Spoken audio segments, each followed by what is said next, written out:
د رئیس الوزرا اقتصادي مرستیال بغلان د خپل سفر په ترڅ کې د وروستي سیلاب ځپلو کورنیو سره خواخوږي څرګنده کړې ده. ملا عبدالغني برادر د دې پیښې زیانمنو سره په لیدنه کې ویلي اسلامي امارت به ټولو زیانمنو ستونزو ته رسیدنه او مرسته وکړي. ملا برادر همدا شان ټینګار کړی چې بېلابېلې کمیټې دنده لري ترڅو په وخت سره وروستي سیلاب ځپلو ته اړینې مرستې برابرې کړي.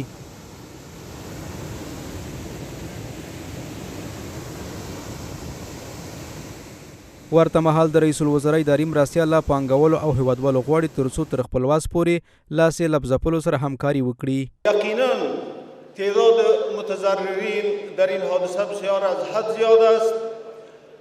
همه وطندارای عزیز باید و همه شنوندگان در این حادثه باید با برادران و خواهران خود دست یاری بدهند. از تمام دفاتر سازمان ملل متحد، نهادهای امدادرسان، انجوها و مؤسسات داخلی و خارجی، اتحادهای صنعتی و تجارتی، صرافان و تاجران، بنیادهای خیریه و هموطنان خود می‌خواهد با برادران دردمند خود همکاری نمایند.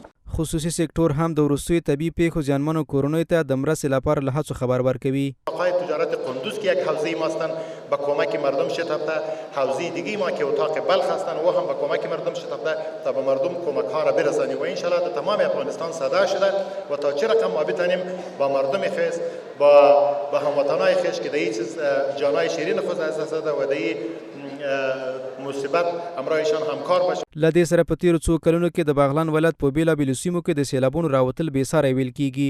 دغه پیښه د تلفاتو ترڅنګ د دې ولایت اوسېدونکو ته ګڼ مالي زیانونه هم ورړولي دي.